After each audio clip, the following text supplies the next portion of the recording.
Ahora sí, ya. Good morning por la mañana muy temprano. Nuevamente, buenos días, hermanos. ¿Y cómo vemos hoy el día a día y cómo pasan las cosas? ¿Cómo pasa todo? Muy rápido, ¿verdad? Hay un estudio científico que explica supuestamente esto de que poco a poco vamos sintiendo cómo... Ay, se me fue. Primero empezamos con que se me fue la semana rápido. Luego decimos, ya es marzo. Y cosas así, ¿no? Y bueno, tiene que ver con la relatividad del tiempo, la teoría de cuerdas y no sé qué tanto. El caso es que es pura percepción. El tiempo no pasa más rápido porque te sientas más tenso. Simplemente, ¿cómo estás? Más tenso. Uh-huh. Los segundos siguen durando un segundo. Y así progresivamente. Sin embargo, observamos que hagamos lo que hagamos, las cosas siguen pasando. ¿Sí o no? Ayer en el servicio por el cumpleaños de nuestro hermano Jacob, nuestro hermano Abel enseñaba que las cosas buenas le pasan a la gente mala y las cosas malas le pasan a la gente buena, pero también malas a los malos y buenas a los buenos. No importa de qué lado te pongas, algo te va a pasar. Uh-huh. Pero la cosa es, ¿cómo lo veo? ¿Cómo lo analizo? ¿Cómo lo recibo? Por ejemplo, ahorita nuestro hermano Abraham dice, pues, estoy en la enorme y larga fila de los desempleados. Uh-huh. ¿Quién quiere andar desempleado? Nadie. ¿Por qué? Porque, ¿qué significa? No va a haber dinero, uh-huh, va a haber presiones. Es más, en el matrimonio se acaba el trabajo, entra la pobreza por la puerta y sale volando el amor por la ventana, ¿no? Pero esto no debería de ser en nuestros hogares. Así de simple y de sencillo. ¿Cuál es la voluntad de Dios? ¿Cuál es la voluntad de Dios? Lo que pasa. Lo que pasa. Esa es la voluntad de Dios. Muchas veces decimos en nuestras oraciones, Señor, de verdad, que podamos hacer tu voluntad. Hermanos, no hay de otra. Estamos haciendo su voluntad. Judas, el Iscariote. Cualquiera hubiera aplaudido que alguien le hubiera cortado el cuello, o que se hubiera desaparecido, o que se hubiera arrepentido, ¿verdad? Pero hasta en una traición, Dios está en control.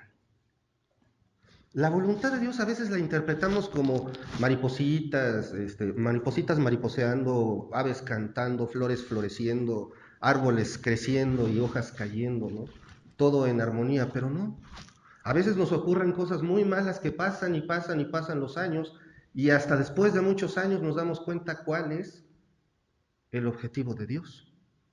¿Te ha pasado? Que no tienes ni idea, o hay algunas cosas que te van a pasar y te van a enterrar y nadie se va a enterar cuál era la voluntad de Dios, pero es la voluntad de Dios. El problema es que nosotros tendemos a agarrar la voluntad de Dios como si fuera plastilina y le queremos dar la forma que a nosotros se nos ocurre y le buscamos alternativas a la palabra de Dios. Sabemos de antemano, por ejemplo, en el caso de los jóvenes, honrarás a tu padre y a tu madre. ¿Y qué hacen? Exactamente eso, ¿verdad? Así. Cabalmente los jóvenes honran a su padre, no, le buscan. Y es más, cuando aprenden este versículo, más le buscan. No, pero es que mi mamá me hace enojar. Y la Biblia dice que los padres no deben de exasperar a sus hijos. Pero tú tienes que honrar a tu padre, a tu madre. No es pregunta. Hacemos eso. Amoldamos la voluntad de Dios, amoldamos la palabra de Dios a nuestra conveniencia. Y hemos estado aprendiendo acerca de la importancia de evangelizar, ¿sí o no? Hemos estado aprendiendo que el evangelismo no es una opción, ¿qué es? Es una obligación. Vamos a ver a través de un pasaje que seguramente muchos conocen, vamos a ver algunos puntos de lo que es la voluntad de Dios. Uh-huh. Y sobre todo, ¿qué dice acerca del evangelismo? Prepárense porque está muy buena esta lectura. De hecho, con los varones ya la vimos, ya tuvimos la oportunidad de repasarla. Y bueno, para empezar, quiero que por favor alguien lea fuerte, con muchas ganas, Lucas 18, 9 al 14. Aunque sea nueva versión internacional, nadie es perfecto, hermana. 18, 9 al 14. Ajá, Lucas 18, 9 al 14. Dice así: algunos que, confiando en sí mismos, se creían justos y que despreciaban a los demás, Jesús les contó esta parábola. Dos hombres subieron al templo a orar, uno era fariseo y el otro recaudador de impuestos. El fariseo se puso a orar consigo mismo: oh Dios, te doy gracias porque no soy como otros hombres, ladrones, malhechores, adúlteros, ni mucho menos como ese recaudador de impuestos. Ayuno 2 veces a la semana y doy la 10ª parte de todo lo que recibo. En cambio, el recaudador de impuestos, que se había quedado a cierta distancia, ni siquiera se atrevía a alzar la vista al cielo, sino que se golpeaba el pecho y decía: oh Dios, ten compasión de mí, que soy pecador. Les digo que este, y no aquel, volvió a su casa justificado ante Dios, pues todo el que a sí mismo se enaltece será humillado, y el que se humilla será enaltecido. Gracias. Gracias, Dios, porque no soy como ese pecador. Gracias, ¿verdad? A veces eso nos pasa. Yo no soy tan malo. Gracias, Dios, porque yo no soy como ese pecador. Como yo no soy como ese. Uh-huh. Con esto en mente vamos a orar. Padre amado, Padre celestial, gracias te damos, Señor, por este día. Gracias, Padre, por todo lo que nos das y por tu amor y misericordia. Y gracias, Padre, también porque tú nos tienes aquí. Señor, en este momento que vamos a recibir tu palabra, Padre, queremos ponernos en tus manos. Te ruego, Padre, que seas tú el que hable y no yo, Señor, que sea solamente tu palabra la enseñada y no las filosofías personales, Padre. Gracias, Padre, por esto y, Señor, me quiero poner en tus manos y en mis hermanos también, en el nombre de nuestro Señor Jesucristo. Amén. Amén. Ok, hermanos. Leído esta parte de Lucas 18, y de verdad, manténganlo en la mente, ¿cómo se veía este religioso diciendo que bueno, que yo no soy como ese pecador? Y el pecador estaba realmente acongojado por el pecado que cometía. Y la Biblia dice, ¿quién salió justificado delante de Dios? Uh-huh. Vamos entonces al capítulo 12 de Mateo. Capítulo 12 de Mateo. Y les voy a platicar un poquito de los antecedentes de lo que vamos a ver hoy. En ese tiempo los fariseos cruzaron la raya. Sabemos que siempre los fariseos ¿cómo estaban? Acompañaban a Jesús, le ofrecían agua, lo acompañaban a comer y bien contentos todos, ¿verdad? Los líderes religiosos con Jesús, ¿cierto? Falso, todo lo contrario. Nada más estaban duro y dale. Nada más estaban viendo por dónde agarrarlo para encontrarle un fallo, que dijera algo en contra de la ley para poder decir, apedréenlo sobre de él. Uh-huh. Pero en esta etapa de plano, cruzan la línea. Ya es algo exagerado. Por ejemplo, vemos que por ahí estaban caminando Jesús con sus discípulos en sábado, y pues después de mediodía como que las tripitas empiezan a chillar, les dio hambre y pues iban junto a un campo, agarraron unas gavillas de trigo y se las empezaron a comer. Ah, es que están trabajando en el sábado. ¿Por qué hacen eso? Y obviamente el Señor Jesucristo los para de cabeza con su explicación. Uh-huh. ¿Qué era lo que observaban los religiosos? ¿Qué es lo que observa un religioso, hermanos? Que se cumplan las reglas y no importa lo que dice Dios. Los fariseos ya habían llegado a un grado de deformar la ley a su beneficio, a tal grado de que era imposible para alguien que no fuera un sacerdote un fariseo, era imposible salir ileso. De por sí la ley para eso está diseñada, para demostrarnos la inutilidad del esfuerzo humano para justificarse.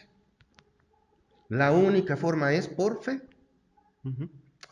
Pero bueno, pasó esto y luego después había una persona que tenía la mano seca. ¿Y qué creen? ¿Qué día creen que era? Sábado. Y le preguntan, ¿es lícito curar en sábado? Y el Señor Jesucristo, por supuesto que nuevamente, les da una explicación con la cual los deja calladitos. ¿Por qué no estoy entrando en esos detalles? Porque si no me pico y se hace más largo esto. Pero después de eso le trajeron a un endemoniado. Un endemoniado que era ciego y mudo. Y el Señor lo sana. Y el que era ciego y mudo, entonces veía y hablaba. Y le dijeron, es que tú expulsas los demonios por Belcebú. Sopas. Le acababan de decir que los milagros que hacía los hacía por el poder de Satanás. Y esa línea llegó, más bien los fariseos cruzaron la línea. Inclusive si observamos el progreso de los evangelios, nos damos cuenta que a partir de este evento les empieza a hablar por parábolas y ya no pueden entender.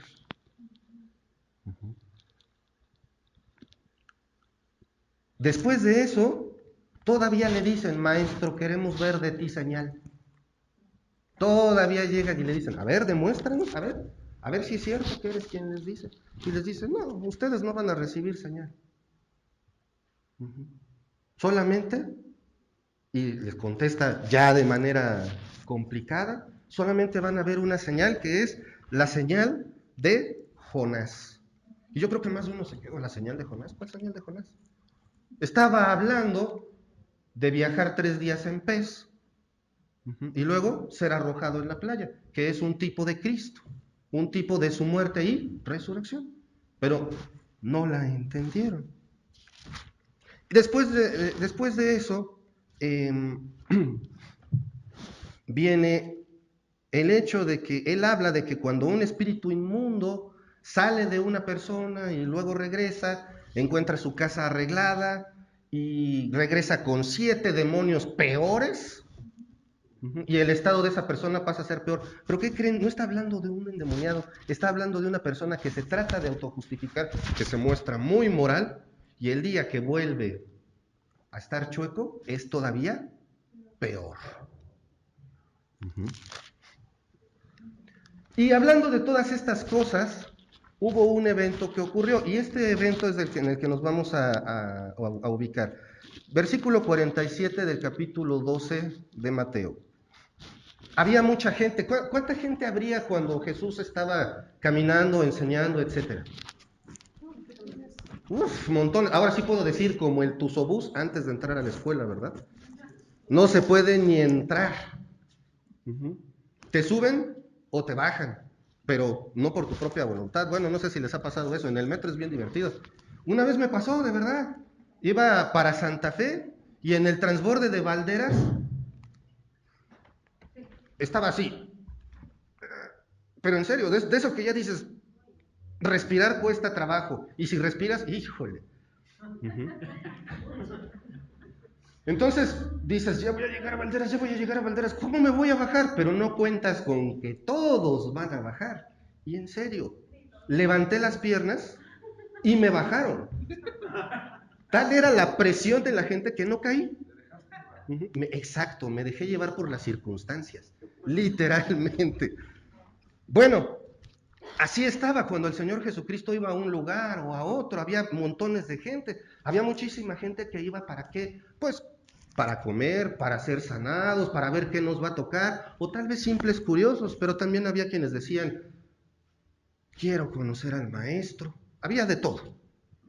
Y por ahí dice, vamos a leer entonces a partir del versículo 47, capítulo 12 de Mateo, y dice así, y le dijo uno, he aquí tu madre y tus hermanos están afuera y te quieren hablar.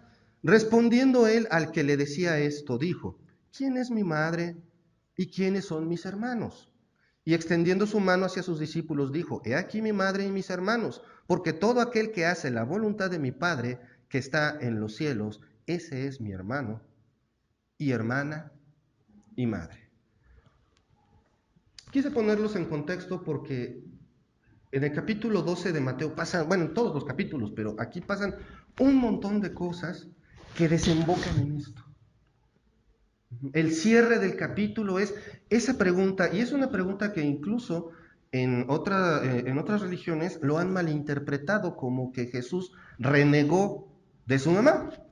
En el catolicismo, dentro de su tradición está eso, que básicamente renegó de ellos. Pero esto no es así. Recordemos que el Señor Jesucristo, ¿cómo había empezado a hablar ya? ¿Estaba hablando claramente? No, ya no. Él ya estaba empezando a hablar por parábolas. Y la intención era que no cualquiera lo comprendiera. Vamos a contextualizarnos un poquito más en cuanto a esto. Vamos ahora a Lucas capítulo 8. Lucas capítulo 8, versículos 19 al 21. ¿Ya lo tienen? Esto nos va a ayudar a enriquecer el cuadro. Dice: entonces su madre y sus hermanos vinieron a él, pero no podían llegar hasta él por causa de la multitud. Les digo, como el tusobús. Y se le avisó diciendo: tu madre y tus hermanos están afuera y quieren verte. Él entonces respondiendo les dijo: mi madre y mis hermanos son los que oyen la palabra de Dios y la hacen. ¿Suena diferente? Ya empieza como que a cambiar, ¿verdad? Ahora vamos a ver el mismo pasaje, pero no se les olvide que en este vimos, ¿quiénes dicen? ¿Los qué? Los que oyen. Ahí no dice hacen. Aún no es, textualmente no está.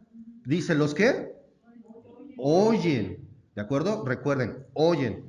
No me malentiendan. Ahorita vamos a esa parte. Ahora vamos a Marcos capítulo 3. Marcos capítulo 3. Versículos 31 al 35. ¿Ya lo tienen?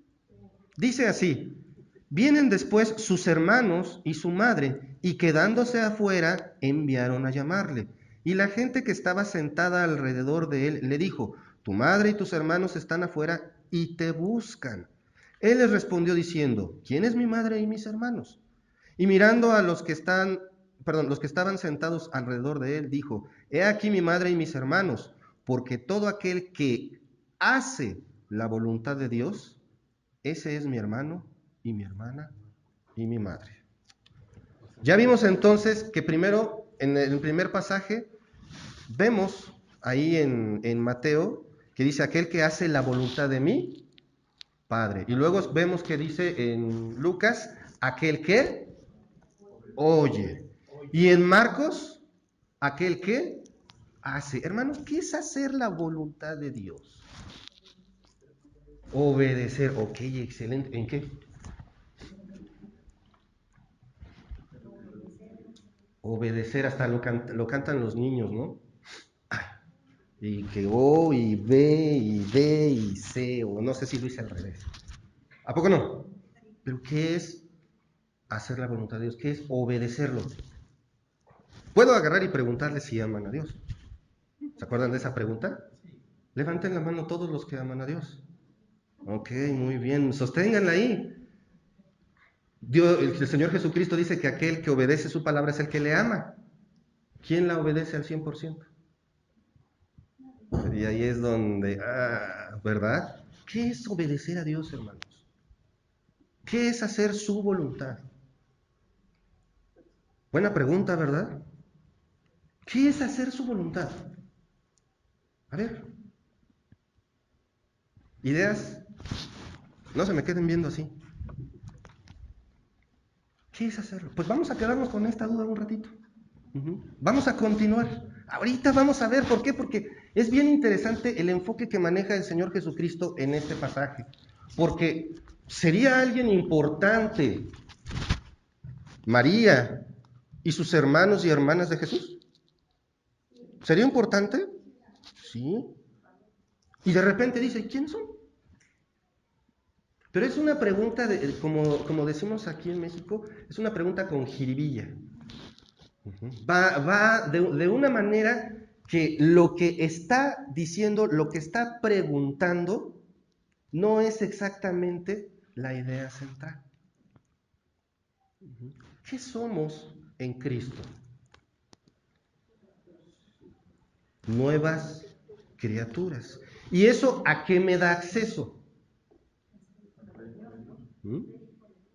¿A ser qué? Hijo de Dios. Luego entonces, por herencia de gloria, por la gracia de Dios, soy coheredero con Cristo. ¿Y coheredero qué significa? Hermano.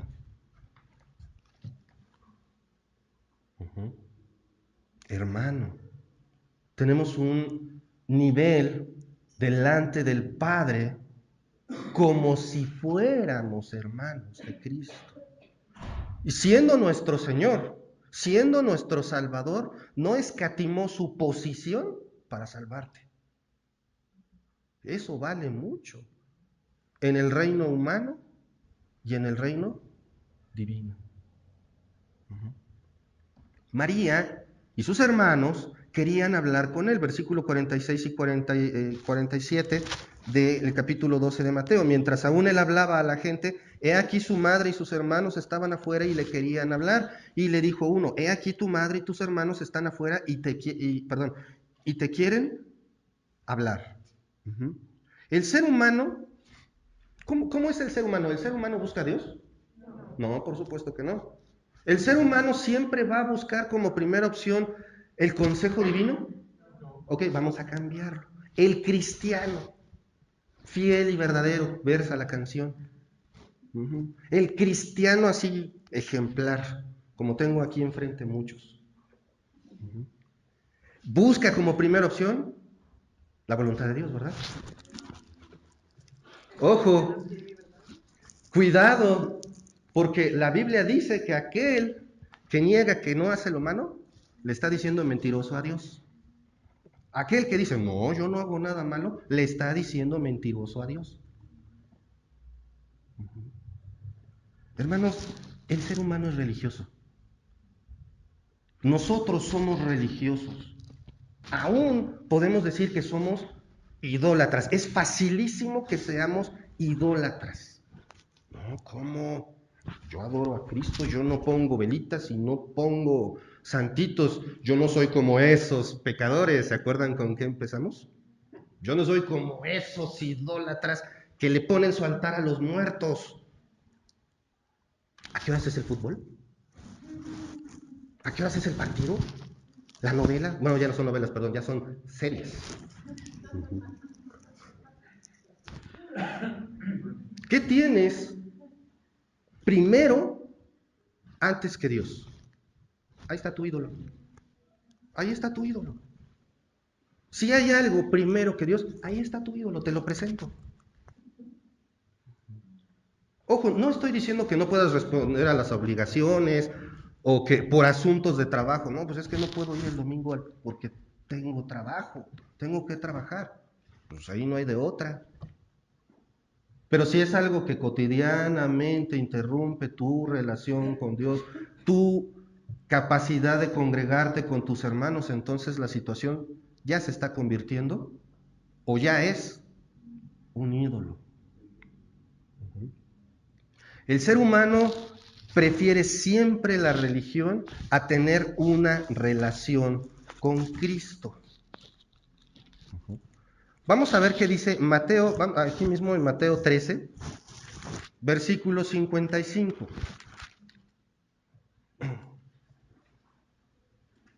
¿Lo conocían? ¿Conocían a Cristo? Mateo 13, 55. ¿No es este el hijo del carpintero? ¿No se llama su madre María y sus hermanos Jacobo, José, Simón y Judas? Y si nos vamos al siguiente, ¿no están todas sus hermanas con nosotros? ¿Dónde pues tiene todas estas cosas. ¿Lo conocían? Claro que sí, era conocido. ¿Sabían de qué familia había salido? Sí, definitivamente.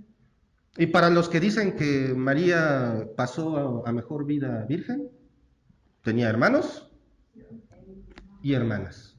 Y como dicen los autores, por lo menos 2 hermanas. Probablemente eran más. ¿Lo conocían? Sí. ¿Habían escuchado de él? Sí. ¿Reconocían su fama? Por supuesto. ¿Creían en él? No. Y ahí está. ¿Qué dice? ¿De dónde tiene estas cosas? Si es un hijillo de carpintero, ¿qué clase de instrucción puede tener Preferimos la religión a Cristo.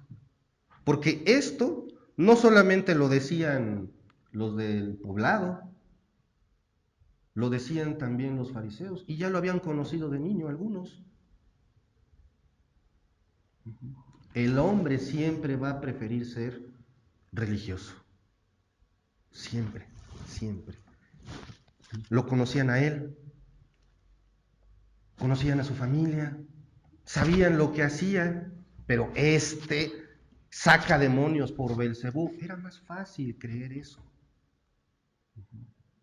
Es que es un hijo de fornicación, sopas. Nada hay en el mundo más fácil que nosotros como humanos hagamos que ser religiosos.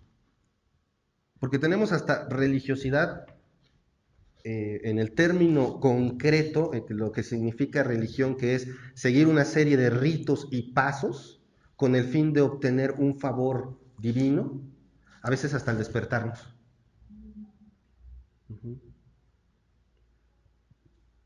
Hay gente que cada determinada fecha enciende sus velas y todo y decimos, ay no, ellos están tan mal. Pero hermano, obedezco la voluntad de Dios. Hago lo que Dios me dice de verdad. Cuido mi matrimonio, cuido a mi esposa, cuido a mi esposo, a los hijos. Es bien fácil decirle a los hijos, honra a tu padre y a tu madre. Pero, ¿padres están actuando como se debe con los hijos o como creemos? Y ese es el punto. Actuamos como creemos que es la voluntad de Dios. Ya no, fácil. Vuelvo a honra a tu padre y a tu madre. ¿Y qué hacen los jóvenes? ¿Le buscan alternativas o de plano le dan la vuelta al asunto? Pero igualito que ellos, los adultos también. Le buscamos. Por aquí sí, por aquí no, no me acomoda, no me gusta. La voluntad de Dios está siempre en su palabra. Ahí es siempre donde la vamos a encontrar. Pero, ¿cómo sabemos que de verdad los familiares de Jesús no creían en él? ¿Quién me busca, por favor, Juan 7:5?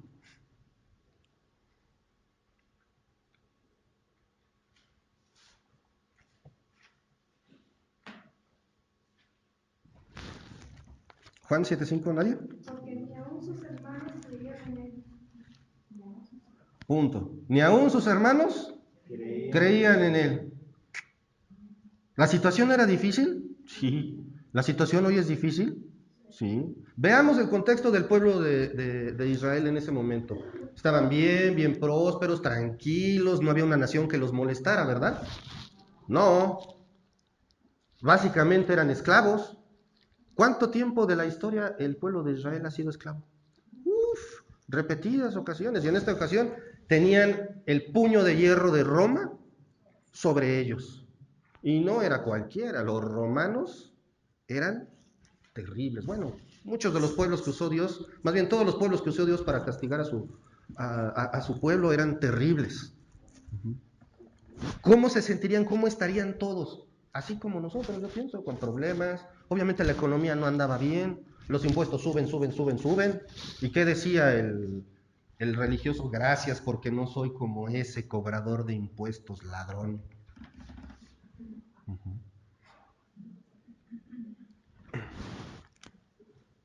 Vemos que ni su familia creía en él, Pero aún más, sus propios familiares incluso creían que estaba loco.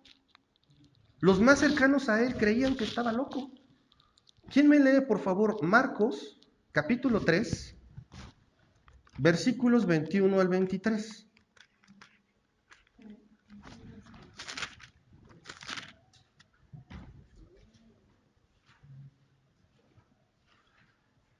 Cuando lo oyeron los suyos, vinieron para prenderle, porque decían, está fuera de sí. Pero los escribas que habían venido de Jerusalén decían que tenía Beelzebub, y que por el príncipe de los demonios echaba fuera a los demonios. Y habiéndolos llamado, les decía en parábolas, ¿cómo puede Satanás echar fuera a Satanás? Ahí está. Gracias. ¿Qué hicieron los suyos? ¿Qué querían hacer los suyos? Prenderlo. Agárrenlo, porque ya se le están yendo las cabras, ya no está razonando. Y los fariseos hacen lo propio, ¿no? ¿Qué tan difícil es que dentro del seno de la familia de Cristo creyeran en Él? ¿Era difícil? Básicamente hasta este momento era imposible, humanamente hablando. ¿Y en el círculo cristiano, hermanos? ¿Creer en Cristo es difícil? Hay que pensar un poquito la respuesta antes de decir, no, si yo creo en Cristo, tengo fe en Jesucristo, sí, pero si crees en Él, ¿qué voluntad buscas? La de Dios. ¿Lo hacemos? Este punto es para reflexionar. Soy hijo de... Levanten la mano todos los hijos de Dios presentes. Muy bien, bájenla, gracias. Supongo que todos y cada uno de nosotros buscamos a diario cumplir la voluntad de Dios, no acomodarla a nuestra vida, ¿verdad? Todos lo hacemos, sin falta. Reflexionemos en ese punto precisamente, porque ahí es donde entra la imaginación y la realidad sale volando. Es que estoy así por Cristo. ¿Sí? ¿Sí? ¿Seguro? No, es que, por ejemplo, la Biblia dice que nos gocemos cuando suframos persecución. Y no falta el que dice, tengo muchos problemas, estoy sufriendo persecución por Cristo. No. No dice eso. Acomodamos la palabra a nuestra conveniencia. Es que soy un soldado de Cristo. Órale, ¿cuánto evangelizas? A nadie, pero soy un soldado de Cristo. ¿Y dónde estás? En las trincheras. ¿Estás ahí en las trincheras listo? No, estoy ahí preparando el agua para los demás. ¿Y qué te dice Dios? ¿Qué es lo que dice Dios, hermanos? El punto es, conocer a Cristo nunca es lo mismo que creer en Él. Conocer al Cristo, saber de Jesús, digo, hasta los historiadores lo saben. Stephen Hawking, el hombre considerado como el científico más sobresaliente de nuestros días, conoce muy bien de Cristo. Se sabe la historia porque si no se la supiera, no renegaría de Él. Y está aferrado, aunque de repente como que se va de un lado y se va del otro porque dice, es que esto debe de tener la creación de alguien más. Pero Dios no existe. O sea, hello. Tenemos una estructura en el cosmos de tal manera que debe de haber un arquitecto. Pero no es Dios. Es la casualidad. Todos saben de Dios, todos saben de Cristo, pero creer en Él es una cosa diferente. Hermano, es bien fácil, el Evangelio dice que Cristo murió por tus pecados, que eres pecador y por eso estás separado de Dios, y que solamente la sangre puede perdonar los pecados. Luego entonces solo la sangre de Cristo salva. Murió y resucitó al tercer día para perdonar tus pecados y darte la salvación. Ahí está el Evangelio. Si tú crees esto, serás salvo. ¿Salvo de qué? Del infierno. Simple, así, desmenuzadito, sin tantas cosas. Vamos a volver entonces ahora a Marcos 12. Digo, Mateo, perdón. Mateo 12, perdón, se me fue. Mateo 12, versículos 48 y 49. ¿Quién es su madre? Hermanos, ¿quién es la madre? ¿Por qué dice eso? ¿Quién es? Está con todos y llega un otro discípulo. Oye, te busca allá afuera. Tu mamá y tus hermanos quieren hablar contigo. Y él se voltea a ver a todos y les dice, a ver, jóvenes, ¿quién es mi madre y quién es mis hermanos? Yo creo que todos dijeron, allá. Digo, era la pregunta lógica, ¿no? ¿Quién es mi madre y quién es mis hermanos? Ellos. Pero no estaban entendiendo la pregunta. ¿Cuál es nuestra relación con Cristo? Es Dios, por supuesto. Es nuestro Salvador, por supuesto. Es aquel todopoderoso, por supuesto. Aquel que podía incluso modificar la realidad si hubiera querido, claro que sí. Pero al estar entre todos ellos, era un igual, humanamente hablando. Era un hombre, lo veían, muchos historiadores se imaginan a Jesús altote, rubio y no sé qué tanto. Yo pienso que era exactamente igual a sus vecinos, con las mismas características físicas. ¿Por qué? Porque en el pasado Dios ya había enseñado que no debíamos de fijarnos en la estatura ni en la hermosura de parecer.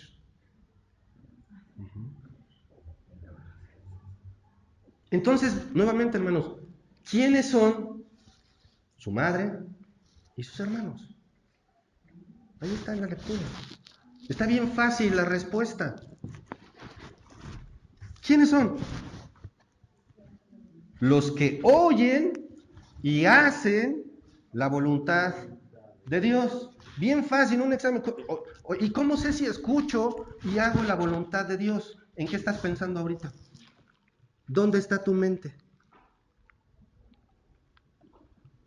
Ahí está la respuesta. ¿Cómo sé si escucho, si oigo y hago la voluntad de Dios? ¿Dónde estás ahorita?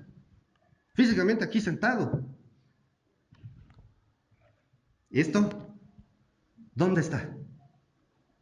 Pues está aquí, ¿verdad? O puede que esté a kilómetros. O en la carrera, o en el partido, o en la película que me estoy perdiendo ahorita. Qué bueno que ya existe Netflix, ¿no? Para que lo puedas ver en el horario que quieras. Ya está el video en demanda, nada más le pucho el botón y cuando regrese ya veo el capítulo que pasaron.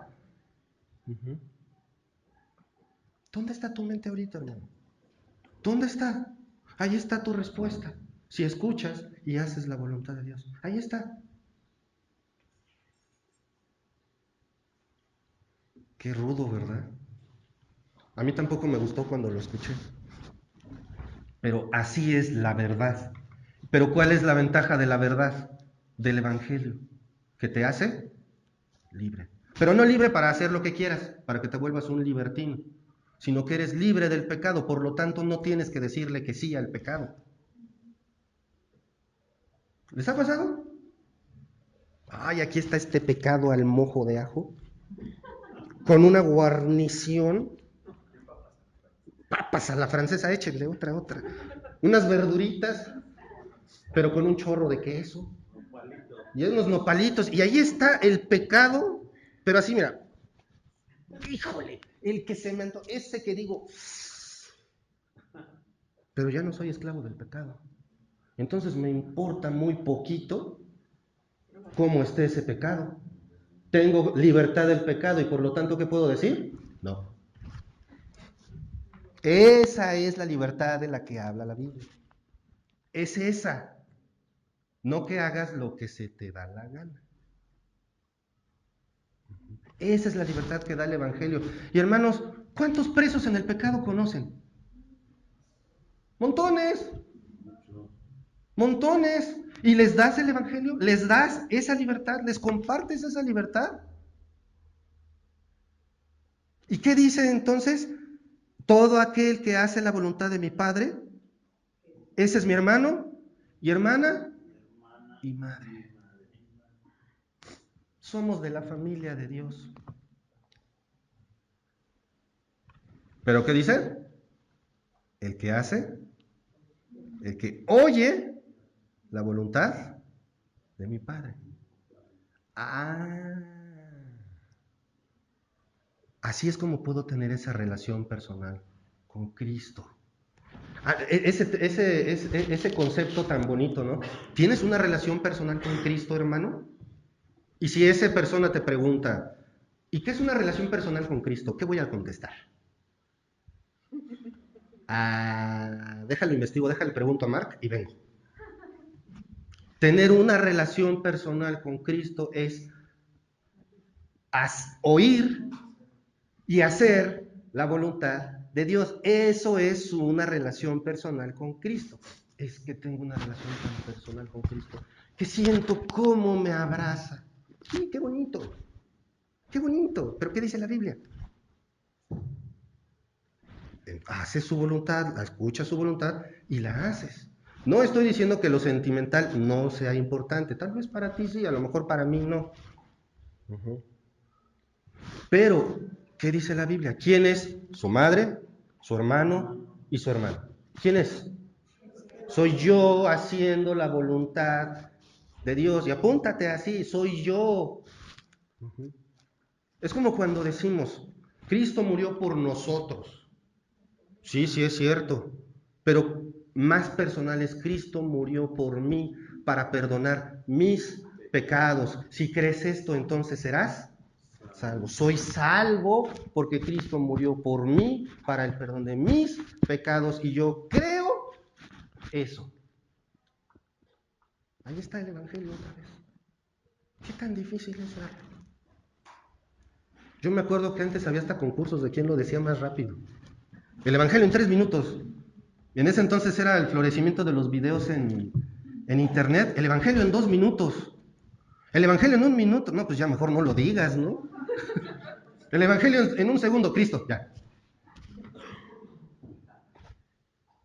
Ese es el punto. Di el Evangelio en 1 segundo. Cristo. Ya. Claro, hay que explicarlo un poquito más. ¿Cómo puedo tener esa relación con Cristo? Pues ahí está obedeciendo, dice, el que hace la voluntad del Padre. Lucas 8:21, ¿qué dice? El que oye la voluntad del Padre. Y Marcos 3:35, el que hace la voluntad del Padre. Y no estoy hablando de ocasiones diferentes. Estoy hablando de momentos, de un solo momento complementando el cuadro. Ay, perdón.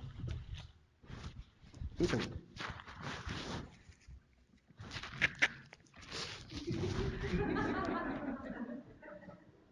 Perdón, no lo apagué. Ahora sí.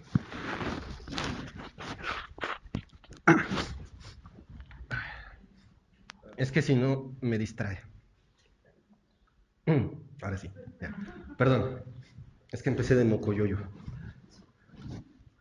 ¿Dónde estaba? Es lo malo de tener tantita gripa. Pero sí se entiende, ¿verdad, hermanos? Textualmente, gracias, Emilio. Gracias. Textualmente está diciendo ahí, hermanos, no hay misterio. Mi hermano, mi hermana, mi madre son los que oyen. A ver, todos. Oyen, no, pero todos con su manita.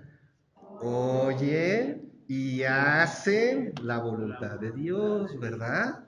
Así como los niños. A ver, otra vez. ¿Quiénes? Los que oyen y hacen la voluntad de Dios. ¿Ya? ¿Les quedó claro? Ya acabamos. No, es que ese es el punto, hermanos.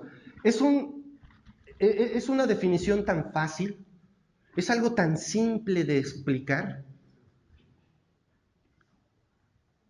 pero la cosa, ¿cómo lo llevo a la práctica? A ver, ¿cómo le hago? ¿Cómo le hago para escuchar y para hacer la voluntad de Dios? Teniendo una relación con Él. ¿Y cómo tengo una relación con Él? Oyendo y haciendo la voluntad de Dios. Ahí está el círculo. Ya, la rueda está puesta. Lo único que tienes que hacer es subirte en ella y correr como ratita, así. Eso de ratita se escuchó muy feo. Vamos a poner conejo bonito. Como una chinchilla. ¿De acuerdo? Ahora vamos a verlo de forma práctica. Vamos a ver puntos prácticos para reconocer la voluntad de Dios y hacerla. Primero que nada, reconocer que Jesús es el Hijo de Dios. Ese es punto número 1. Sin ese, ni avances. Punto número 1. Reconocer que Jesús es el Hijo de Dios. Mateo 3:17. ¿Quién me lo lee, por favor? Fuerte. Mateo 3:17. ¿Nadie? Y una voz de los cielos que decía: este es mi Hijo amado en quien tengo complacencia. ¿Quién habló? El Padre. Este es mi Hijo amado en quien tengo complacencia. Jesús es el Hijo de Dios. Lo primero que tienes que reconocer es eso. Si no lo reconoces, entonces te invito a que reflexiones en que Cristo puede ser el único medio para el perdón de tus pecados. Si tú crees que Él murió para el perdón de tus pecados, que Él es Dios, que murió, que estuvo sepultado 3 días, después resucitó.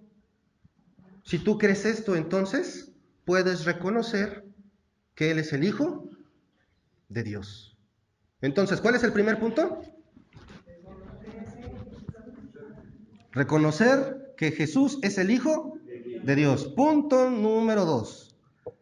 Vamos a agregar una palabrita. Mateo 17:5. Mateo 17:5. ¿Ya lo tienen?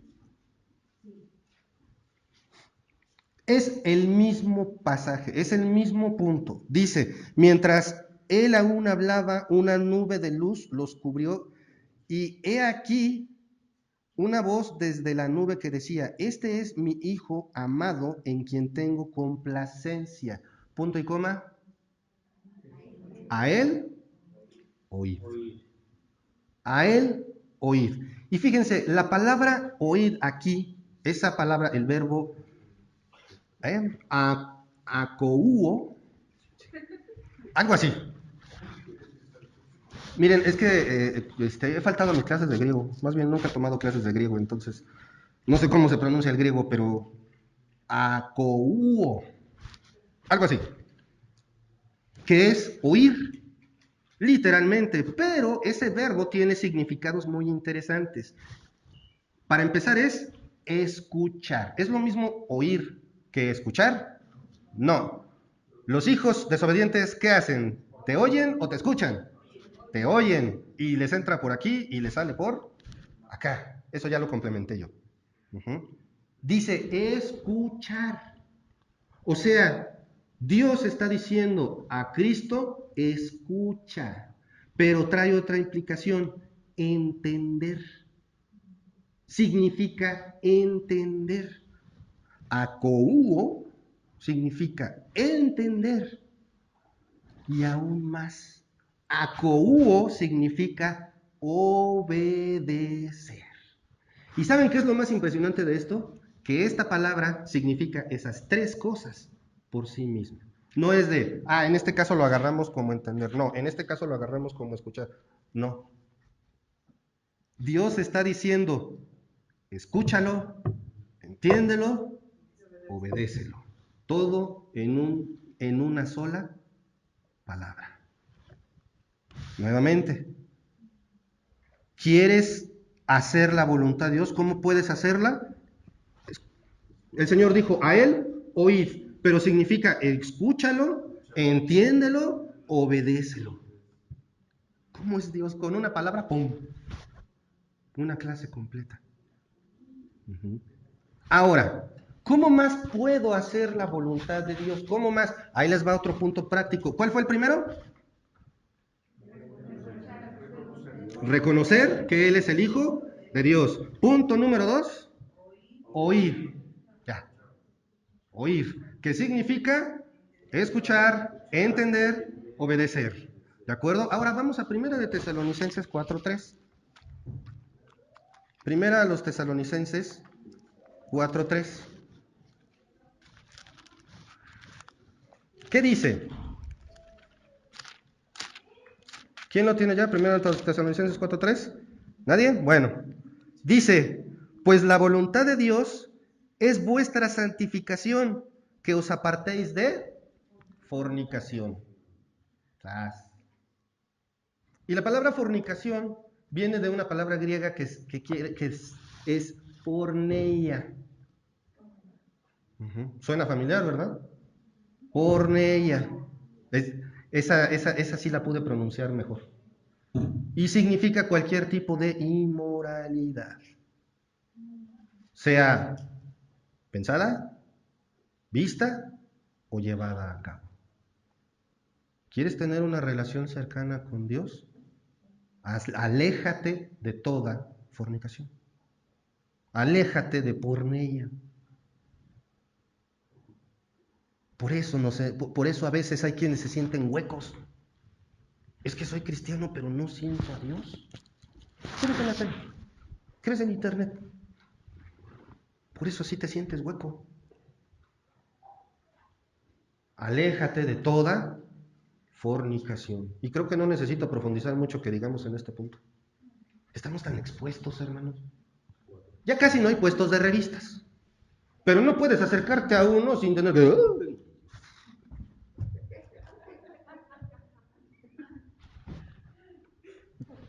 Yo me acuerdo cuando existía Teleguía. ¿Se acuerdan de Teleguía? Esa revista para los millennials. Era una revista impresa donde te ponían la programación de la televisión. Todos los canales. Y hasta te venía una sinopsis de la telenovela. En este capítulo, Rodolfo Godofredo encontrará la realidad de Samantha Isabela. En serio, existía esa revista, era genial. Pero después, en la portada, una muchachona en bikini, que poco a poco se fue transformando en chiquini. Así de fácil. Aleje. Ok, ya. ¿Quieres tener una relación con Dios? Aléjate de toda fornicación. Punto número 1 para tener una relación cercana con Dios, ¿cuál es? Reconocer que es el Hijo de Dios. Punto número 2. Escucharlo. Punto número 3. Apártate de la fornicación. Hermanos, una de las cosas que me enseñó a mí mi padre fue: las palabras que más debes de decir en tu vida una y otra vez es por favor y gracias. Cánsate de decir por favor y gracias. Eso me enseñó mi padre y es una enseñanza muy básica que se me quedó incrustada en la mente. Las palabras que un caballero y que una dama más debe de decir es por favor y gracias, hasta la exageración. Y fíjense que la Biblia dice algo bajo ese mismo concepto respecto a las gracias. Ahí mismo en Primera de Tesalonicenses, un capitulito adelante, capítulo 5, versículo 18. ¿Ya lo tienen? ¿Qué dice? Dar gracias en todo, porque esta es la voluntad de Dios para con nosotros en Cristo Jesús. Dar gracias en todo. Pero hermanos, en todo significa en todo. ¿Qué significa todo? Todo. O sea, debo de dar gracias porque hoy tuve un pésimo día. ¿Sí? ¿Debo de dar gracias porque tuve hoy que enterrar a un familiar amado? Sí, a ver, hazlo. Ahí es donde Dios dice, a ver si es cierto que sabes lo que te estoy diciendo. Debo de dar gracias porque me quedé sin trabajo, porque me reprobaron en la materia. Bueno, a lo mejor eso fue porque no estudiaste, pero también. Debo de dar gracias en todo. Hermano, ¿le has dado gracias a Dios por tu salvación? Pero, ¿cómo es una persona agradecida? Por ejemplo, hoy día, tristemente el feminismo se ha ido a un lado en que ya no les puede uno ni abrir la puerta. Porque se ofenden. Es que estoy bajo la dominación del patriarcado, yo me puedo abrir la puerta. Era un acto de caballerosidad. Gracias.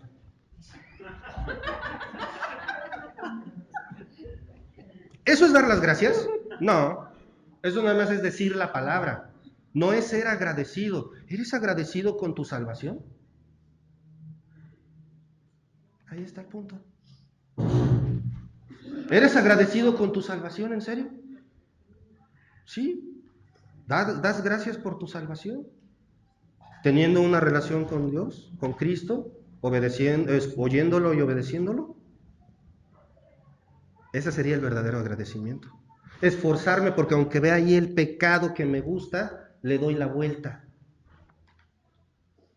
A mí me es un poquito fácil hacer entripados. No sé por qué. Como que me enojo con un poquito de facilidad. Uh-huh. Y estás... mejor me callo. Y no falta el jovencito que hace exactamente lo que no le dices y... Ay. Eso ya es darle la vuelta, hermanos. Tampoco nos montemos en un pedestal de perfección. Resistirse al pecado es no cometerlo. ¿Tienes esa falta? ¿Tienes esa debilidad? Pues de ahí apártate exactamente. Uh-huh. Entonces, ¿das gracias por todo? ¿Eres agradecido por tu salvación? Ya no sonó tan fácil de contestar, ¿verdad? Porque, por ejemplo, un niño agradecido, ¿cómo se porta? Un ratito, aunque sea, ¿se porta? Bien. Uh-huh. Ya después se les cosen. Nosotros como hijos bien amados, como hijos amados de Dios, por los cuales Cristo murió, debemos de ser agradecidos. Debemos de forjarnos esa relación con Dios. ¿Cómo lo hacemos? Punto número 1. Reconocer que Él es el Hijo de Dios. Punto número 2. Escuchándolo. Punto número 3. Apartarnos de fornicación. Punto número 4. Dar gracias por todo. Punto número 5. Este está bien fácil, hermanos. Este todos lo tenemos y se llama Primera de Pedro 2:15. ¿Ya lo tienen?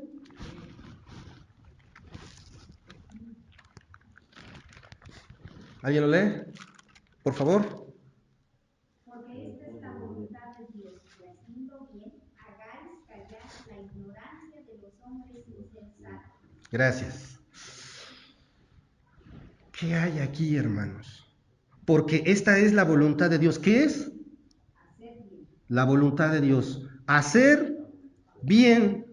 Haciendo bien, hagas callar la ignorancia de los hombres insensatos. En otras palabras, buen testimonio. ¿Tienes buen testimonio? ¿Todos reconocen en ti a un cristiano? Ese es un punto bien fácil, digo, de decir. Buen testimonio.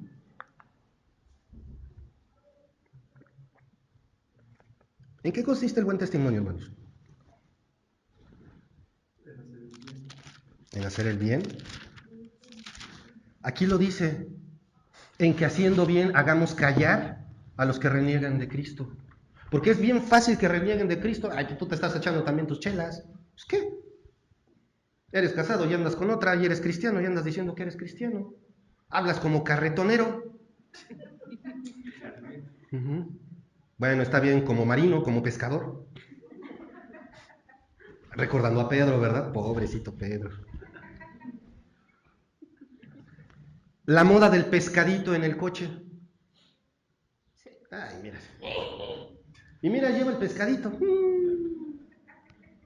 Lo que está diciendo acerca del buen testimonio es que tu comportamiento por naturaleza va a llevar a otros a decir, ¿y este qué? ¿Qué tiene? Y cuando les dices, es que soy cristiano, con razón eres tan diferente. ¿De qué lado estoy? Reflexionemos en eso, hermanos, porque eso forja mi relación con Dios también. Eso forja mi relación con Dios también. Mi testimonio.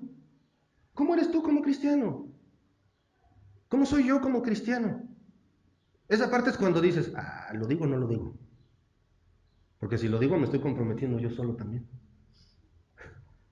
Es como ponerse una espada colgante apuntando hacia tu cráneo, decir esas cosas. No digo, "Oh, es que yo soy tan bueno que como pan". No, no digo eso. Pero los quiero invitar a la reflexión. ¿Cómo es tu testimonio? ¿Qué fue lo último que alguien no creyente vio de ti o que tus hermanos en Cristo vio de ti?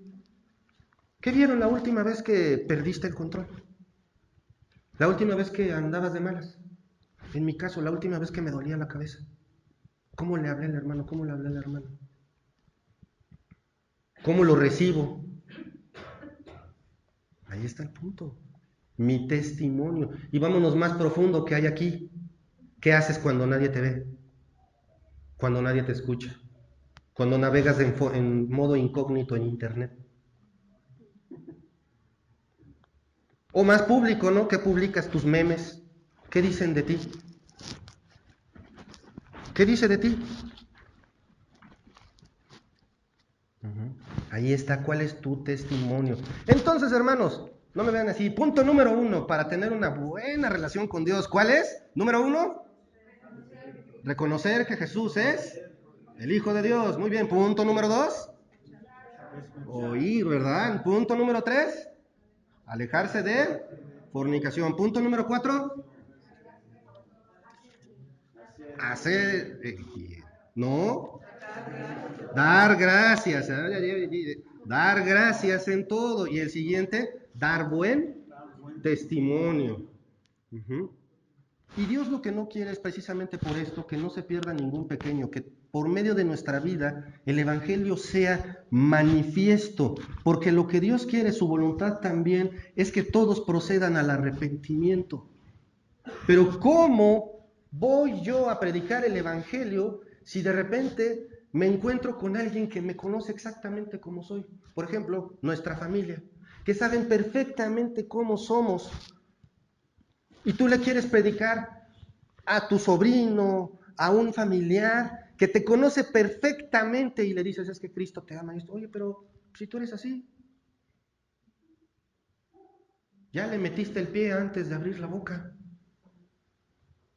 Porque la voluntad de Dios también es esa.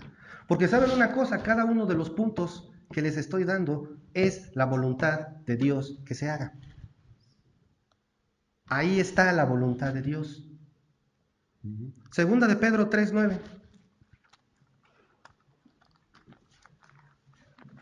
¿Ya lo tienen?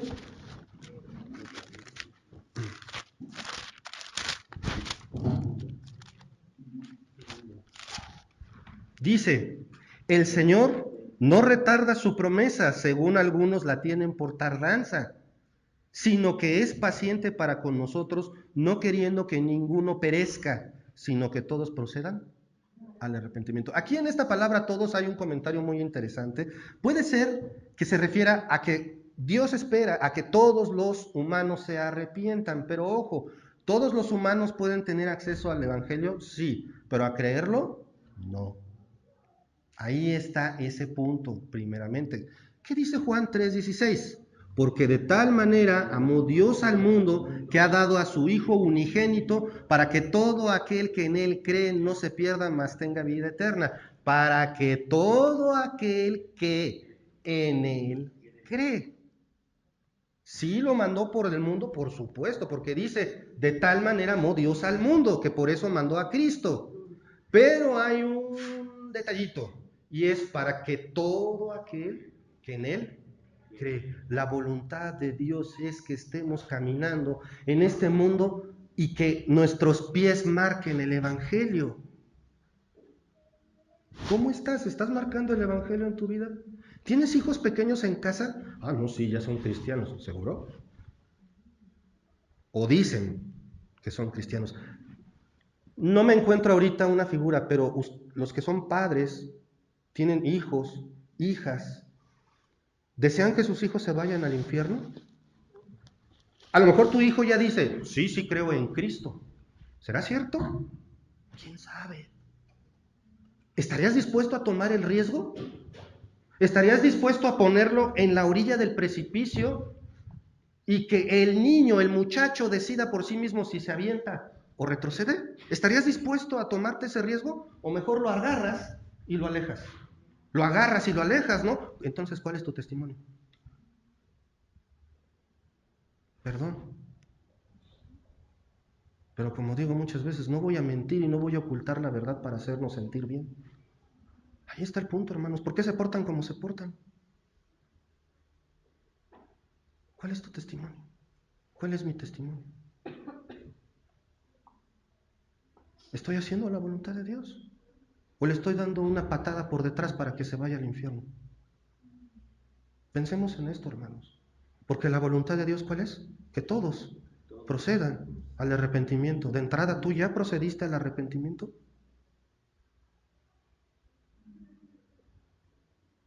Este es el punto crítico. Y se cierra el círculo. Porque si tú das las buenas nuevas, pero no cumples con el punto número 1, que es creer que Jesús es el Hijo de Dios, no importa. ¿Puede haber evangelistas no creyentes? ¿Puede haber quien predique el Evangelio sin creer de verdad en Cristo? Sí, hermanos, sí. Por eso, como dice la palabra, que siempre tengamos con temor nuestra salvación, que la veamos con temor, básicamente como si se perdiera. La salvación no se pierde, pero créanme, si se perdiera nos portaríamos mucho mejor. Si hubiera un ojo gigante en el cielo de Dios entre las nubes viéndonos, le encontraríamos el modo de decir, no me ve. Por eso nuestra salvación es intangible. Tiene un valor tan desmesurado que ni siquiera lo puedo calcular. ¿De verdad amas a tus hijos? Y esto es porque los matrimonios están en serios problemas hoy día en todos lados. Y en lugar de hacer la voluntad de Dios, los matrimonios buscan sus estrategias. A ver, ¿cómo le hago? No, esto no. La voluntad de Dios está en su palabra. Debemos predicar el Evangelio, hermanos.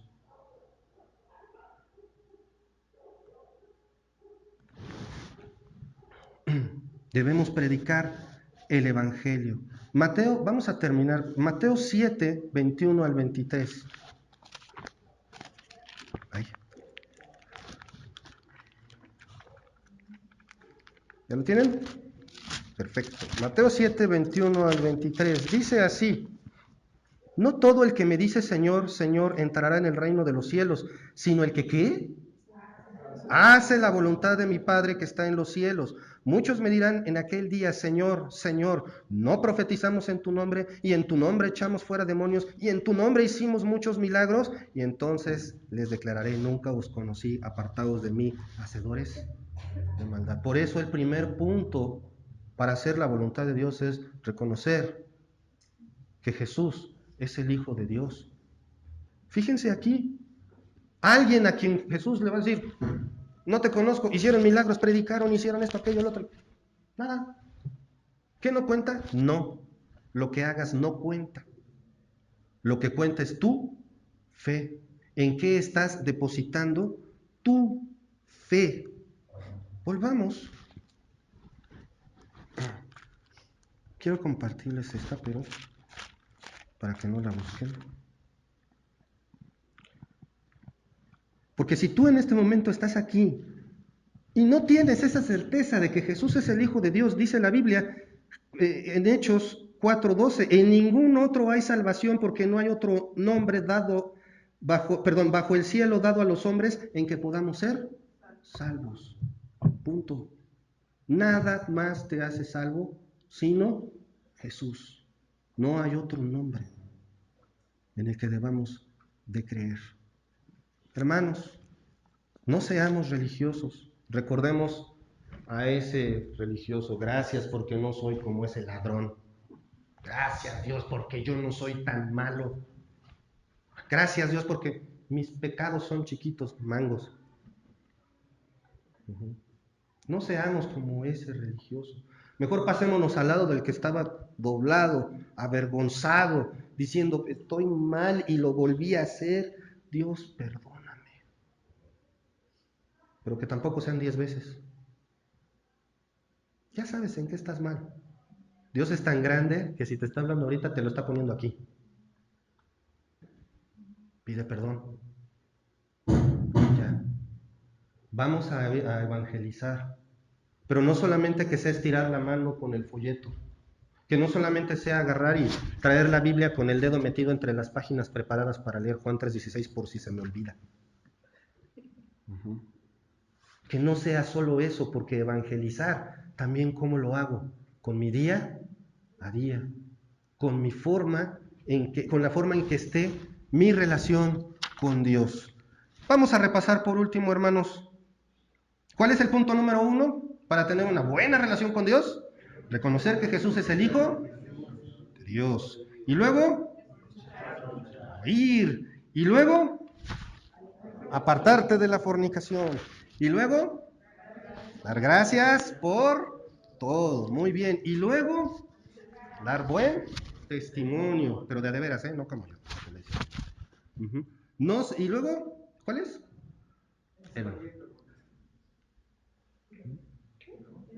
¿Nos brincamos uno? ¿Sí? ¿Nos brincamos uno? Sí, es dar buen testimonio, es el mismo. Hacer bien, dar buen testimonio es el mismo. Porque vamos a hacer bien para dar un buen testimonio, ¿de acuerdo? Y por último, evangelizar. Hacer la voluntad de Dios es evangelizar. Hermanos, no nos sentemos cómodamente en nuestras sillas tanto tiempo. No nos veamos, no nos midamos de acuerdo a cómo son los demás hermanos. Ay, pues es que él es así, ¿qué tiene? Midámonos de acuerdo a lo que la voluntad de Dios quiere, para que así podamos predicar el Evangelio y que éste sea eficiente. Que nuestras palabras no sean huecas. Y eso se logra edificando una buena relación con Dios. Ahí está, algo muy práctico, muy fácil, ¿no? Está muy sencillito. Bueno, los puntos, distinguirlos. Ahora pidámosle a Dios que nos dé la fortaleza para llevarlos a cabo y que podamos tener el suficiente buen testimonio para evangelizar. Vamos a orar. Padre amado, Padre celestial, gracias te damos, Señor, nuevamente por este día. Gracias, Dios, porque tú nos permites saber, Señor, cuál es tu voluntad. Saber, Padre, cómo podemos tener una buena relación contigo. Padre, de verdad, si en este momento alguno de mis hermanos se está arrepintiendo o está realmente reconociendo que su relación con Dios, contigo, es así como, sí, es regular el parche, Señor, que podamos distinguir de verdad si nuestra relación contigo es buena o no, Señor. Gracias por tu salvación, Señor. Gracias por ese regalo tan increíblemente valioso de la salvación.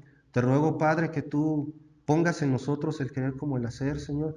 Y también te ruego por si hay alguien aquí que no haya todavía reconocido que Jesús es el Hijo de Dios, Señor, este es el momento. Pueden hacerlo, Señor. Te ruego, Padre, que tú toques las mentes y corazones de cada uno de nosotros. Y nuevamente, si hay alguien que aún no haya reconocido esto, Padre, pues hacemos la invitación a que lo manifieste, Señor.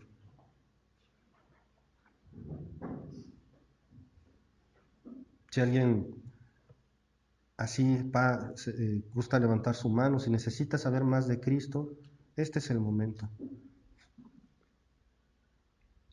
Gracias, Padre, por todo lo que nos das y nos ponemos en tus manos en el nombre de nuestro Señor Jesucristo. Amén. Amén. Gracias, hermanos.